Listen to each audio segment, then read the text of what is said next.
పూరా లోకల్. రెండు తెలుగు రాష్ట్రాల్లో స్వాతంత్రం వచ్చినటి నుంచి నేటి వరకు ఎన్నో పార్టీలు పుట్టినాయి, అంతే స్థాయిలో మాయమైనాయి.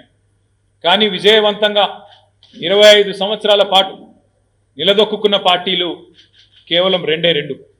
ఒకటి, తెలుగువాడి ఆత్మగౌరవ బావుట ఎగరవేస్తూ ఎన్టీ రామారావు గారు స్థాపించిన పార్టీ తెలుగుదేశం పార్టీ.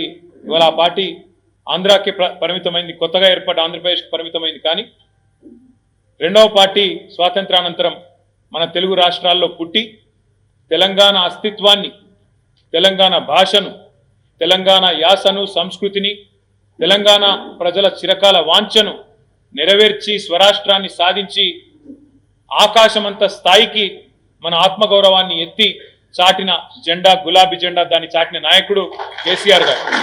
అందుకే 24 సంవత్సరాల నుండి 25వ సంవత్సరంలో అడుగు పెడుతున్న శుభ సందర్భాన ఒక క్రమ పద్ధతిలో ప్రతి సంవత్సరం నిర్వహిస్తున్నట్టుగానే ప్రతి సంవత్సరం వార్షికోత్సవాన్ని ఘనంగా ఏదైతే నిర్వహించుకుంటూ వస్తున్నామో అదే పద్ధతిలో రజతోత్సవ సంబురాన్ని, బీఆర్ఎస్ రజతోత్సవ సంబురాన్ని మరి ఎల్కతుర్తిలో, హుస్నాబాద్ నియోజకవర్గ పరిధిలోని ఎల్కతుర్తిలో వరంగల్ నగరానికి అత్యంత సమీపంలో మనం నిర్వహించుకోబోతా ఉన్నాం.